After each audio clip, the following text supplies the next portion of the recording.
शिक्षा के क्षेत्र में पाठ्यचर्या शब्दावली डस्ट की ओर संकेत करती है। तो पहला ऑप्शन है शिक्षण पद्धति में पढ़ाई की जाने वाली विषय वस्तु विद्यालय का संपूर्ण कार्यक्रम जिसमें विद्यार्थी प्रतिदिन अनुभव प्राप्त करते हैं। तीसरा है मूल्यांकन प्रक्रिया। चौथा है कक्षा में प्रयुक्त की जाने वाली पाठ्य सामग्री। तो इसका जो राइट आंसर होगा वो 2 नंबर होगा, विद्यालय का संपूर्ण कार्यक्रम। नेक्स्ट प्रश्न है निचली कक्षाओं में शिक्षण की खेल पद्धति मूल रूप से आधारित है, किस पर आधारित है? पहला है शारीरिक शिक्षा कार्यक्रम के सिद्धांतों पर, दूसरा है शिक्षण पद्धतियों पर, तीसरा है विकास एवं वृद्धि के मनोवैज्ञानिक सिद्धांतों पर, चौथा है शिक्षण के समाजशास्त्रीय सिद्धांतों पर। तो 2 नंबर का राइट आंसर जो होगा 3 नंबर ऑप्शन सही है इसका। चलिए नेक्स्ट प्रश्न की ओर चलते हैं। एक बच्चा अतीत के समान परिस्थिति में की गई अनुक्रियाओं के आधार पर नई स्थिति के प्रति अनुक्रिया करता है, यह किससे संबंधित है? तो ये जो संबंधित है 3 नंबर का प्रभाव सीखने का प्रभाव के नियम से संबंधित है। 4 नंबर प्रश्न जो है डिसलेक्सिया किससे संबंधित है? तो डिसलेक्सिया जो है पठन विकार से संबंधित है। 5 नंबर प्रश्न जो है विशेष आवश्यकता वाले बच्चों को शिक्षा उपलब्ध कराई जानी चाहिए। तो जो बच्चा विशेष आवश्यकता के हैं, जैसे किसी तरह से वो विकलांग है या फिर कुछ भी पिछड़े बालक हैं जो भी है, तो उनको किस प्रकार की शिक्षा उपलब्ध कराई जानी चाहिए? तो इसका जो राइट आंसर होगा समावेशी शिक्षा जो कहता है समान बच्चों के साथ उसे शिक्षा उपलब्ध कराई जानी चाहिए। 5 नंबर प्रश्न का सही आंसर पहला ही होगा। दोस्तों मैं इसलिए यूं बता रहा हूं क्योंकि कैसे होगा इस चीज को डिस्कस करने के लिए हम लोग को लाइव होना पड़ेगा। प्रश्न संख्या 6 आकलन को उपयोगी और रोचक बनाने के लिए डैश के प्रति सचेत होना चाहिए। तो पहला ऑप्शन है एक अलग अलग विद्यार्थियों में तुलना करना, दूसरा है विद्यार्थियों को बुद्धिमान या औसत शिक्षार्थी की उपाधि देना। सचेत रहना चाहिए का मतलब होता है कि निषेध, इसके प्रति सतर्क रहने की जरूरत है, ये याद रखिएगा। 3 नंबर ऑप्शन है शैक्षिक और सह शैक्षिक क्षेत्रों में विद्यार्थी के सीखने के बारे में जानकारी प्राप्त करने के लिए भी। तो दोस्तों वीडियो में आगे बढ़ने से पहले मैं आप लोग को एक बात बता देना चाहता हूँ कि अगर आप लाइव स्ट्रीम करना चाहते हैं तो प्लीज हमारे चैनल को सब्सक्राइब कीजिए, क्योंकि मैं भी समझ पा रहा हूँ कि इस तरह से क्वेश्चन को हल करवाने से आपका कोई कॉन्सेप्ट क्लियर नहीं हो पा रहा है। ये चीज मेरे को अच्छी तरह मालूम है। तो मैं चाहूंगा कि अगर मनोविज्ञान के बारे में कुछ अच्छी जानकारी चाहिए आपको, ताकि वो कॉन्सेप्ट आपको पूरी लाइफ याद रहे, तो उसके लिए हमारे चैनल को सब्सक्राइब करना पड़ेगा। तो प्लीज पहले चैनल को सब्सक्राइब कीजिए और चलिए वीडियो में आगे बढ़ते हैं, जानते हैं नेक्स्ट प्रश्न के करने के लिए विविध तरीकों का प्रयोग करना। चौथा है प्रतिपुष्टि देने की तकनीकी भाषा का प्रयोग करना यानी फीडबैक।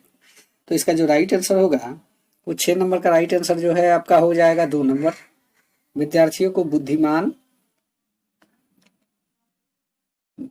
या औसत शिक्षार्थी का उपाधि देना, इसके प्रति सचेत रहना चाहिए, ऐसा कभी नहीं करना चाहिए बालक को। चलिए नेक्स्ट प्रश्न देखते हैं। नेक्स्ट प्रश्न आपका होगा डैश प्रतिभाशाली होने के संकेत नहीं है। तो जो प्रतिभाशाली होने के संकेत नहीं है 7 नंबर प्रश्न जो है वो आपका है दूसरों के साथ झगड़ना जो है प्रतिभाशाली होने के संकेत नहीं है।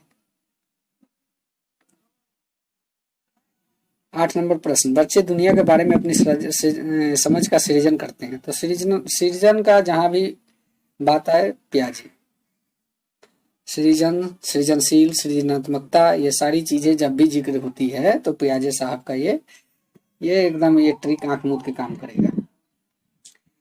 9 नंबर कृतिका अक्सर घर में ज्यादा बात नहीं करती, लेकिन विद्यालय में वो काफी बात करती है। यह दर्शाता है विद्यालय हर समय बच्चों को खूब बात करने का अवसर देता है।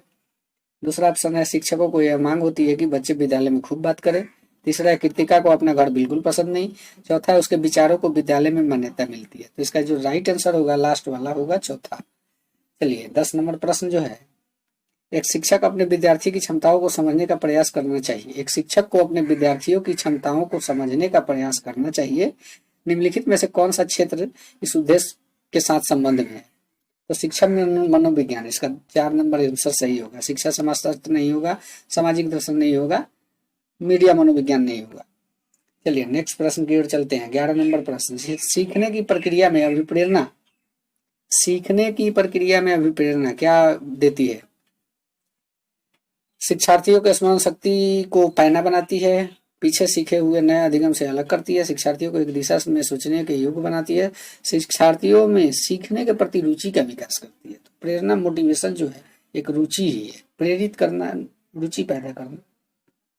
चलिए 12 नंबर, सीखना समृद्ध हो सकता है, वास्तविक दुनिया से उदाहरणों को कक्षा में लाया जाए जिससे विद्यार्थी एक दूसरे से अंतःक्रिया करे और शिक्षक उस प्रक्रिया को सुगम बनाए। 2 नंबर ऑप्शन है, कक्षा में अधिक से अधिक शिक्षण सामग्री का प्रयोग किया जाए। 3 नंबर ऑप्शन है, शिक्षक विभिन्न प्रकार के व्याख्यान और स्पष्टीकरण का प्रयोग करें। चौथा है, कक्षा में आवधिक परीक्षाओं पर अपेक्षित ध्यान दिया जाए। तो इसका जो राइट आंसर होगा, फर्स्ट नंबर होगा, वास्तविक दुनिया से जोड़ के, वास्तविक दुनिया से उदाहरण को कक्षा में लाया जाए जिससे विद्यार्थी एक दूसरे से अंतःक्रिया करे और शिक्षक उस पर प्रक्रिया को सुगम बनाए। चलिए नेक्स्ट ऑप्शन, निम्न में से कौन से कथन सीखने की प्रक्रिया की विशेषता नहीं माननी चाहिए? शैक्षिक संस्थान ही एकमात्र स्थान है जहां अधिगम प्राप्त होता है। दूसरा ऑप्शन है, सीखना एक व्यापक प्रक्रिया है। चौथा है, सीखना लक्ष्योन्मुखी होता है। चौथा ऑप्शन है, अनअधिगम भी सीखने की प्रक्रिया है। तो इसमें नकारात्मक प्रश्न है, इसको कभी भी आप लोग प्रश्न में हाईलाइट कीजिएगा। हाईलाइट कर देने से क्या होता है कि पता चलता है कि प्रश्न क्या पूछता है, नहीं तो बच्चे देखते हैं क्वेश्चन तो मालूम पड़ता है जा हमने तो गलती कर दिया। तो इस तरह के काम नहीं करनी है, पहले वैसे चीज जो नकारात्मक हो उसको हाईलाइटेड कर देना है। जैसे ये है, नहीं माननी चाहिए, तो नहीं माननी चाहिए में आ गया, शैक्षिक संस्थान ही एकमात्र स्थान है जहां अधिगम प्राप्त होता है। ये कहाँ तक सही है? ये बिल्कुल गलत है। बाल मनोविज्ञान कहता है कि बच्चे खेल के मैदान में सबसे ज्यादा सीखते हैं, तो इस बात को कैसे माना जाए कि ये शैक्षिक संस्थान ही एकमात्र स्थान है जहां अधिगम प्राप्त होता है? बिल्कुल गलत है। प्रश्न संख्या 14, 5वीं कक्षा के दृष्टि बाधित विद्यार्थी क्या मिलनी चाहिए, उन्हें क्या देनी चाहिए, क्या मुहैया करानी चाहिए, कुछ भी सोच सकते हैं क्वेश्चन बनाने के लिए। तो इसका पहला ऑप्शन है, निचले स्तर के कार्य करने में छूट मिलनी चाहिए। दृष्टिबाधित विद्यार्थी के माता पिता और मित्रों द्वारा उनके दैनिक कार्यों को करने में सहायता करनी चाहिए।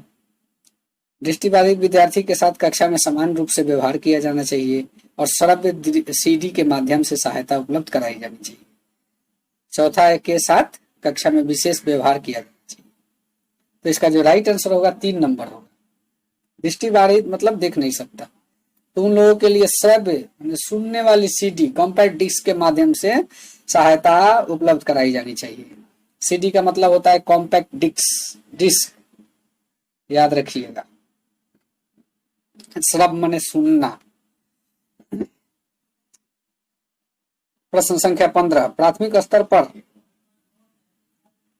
एक शिक्षक में निम्न में से किसे सबसे महत्वपूर्ण विशेषता मानना चाहिए? शिक्षक में क्या विशेषता होनी चाहिए? प्राइमरी लेवल के एक शिक्षक में कौन सी विशेषता सबसे महत्वपूर्ण है, मोस्ट इंपॉर्टेंट?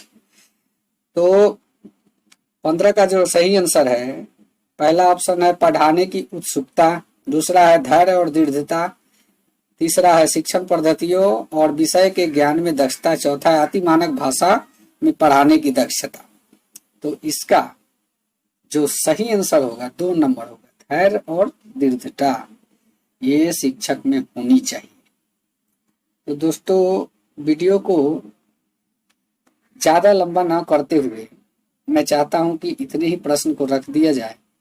और एक चीज आप लोग को मैं बता देना चाहता हूं कि आप लोग प्लीज मेरे चैनल को सब्सक्राइब करें ताकि हम लाइव स्ट्रीम आए। और बहुत ऐसी चीजें हैं, जब मैं क्वेश्चन पढ़ता हूं तो मेरे को लगता है कि नहीं ये चीजें स्टूडेंट को बताना चाहिए, तो लाइव स्ट्रीम में ही संभव है। क्योंकि हम जानते हैं कि अगर एक स्टूडेंट किसी एक टॉपिक पे पूछता है तो उसको समझाना पड़ेगा। उसको समझाने से क्या होता है कि कुछ ऐसे स्टूडेंट भी होते हैं वो भी नहीं जानते लेकिन पूछ नहीं पाते, तो उनको भी हेल्प हो जाता है। और बहुत सारी कंसेप्ट क्लियर होने के बाद उनको बाल मनोविज्ञान पढ़ने में मजा आता है और परीक्षा में भी क्वेश्चन को हल करने में सबसे ज्यादा मजा आता है कि अरे वाह मैंने तो इतना कर दिया। तो इसके लिए आपको हमारे चैनल पे 1000 सब्सक्राइबर कंप्लीट करवाना है, जिसमें कि आधा हो गया है, आधा ही कंप्लीट करवाना है, ओनली 500। तो प्लीज से प्लीज हमारे चैनल को सब्सक्राइब करें ताकि हम बहुत ही जल्द आपके सामने लाइव स्ट्रीम कर सके। और जितना जल्दी आप लोग सब्सक्राइबर कंप्लीट कीजिएगा उतना ही जल्दी हम आप लोगों के सामने मुखातिब होंगे। तो अगर वीडियो अच्छा लगा हो तो चैनल को सब्सक्राइब करना ना भूले। थैंक यू, धन्यवाद, जय हिंद, जय भारत।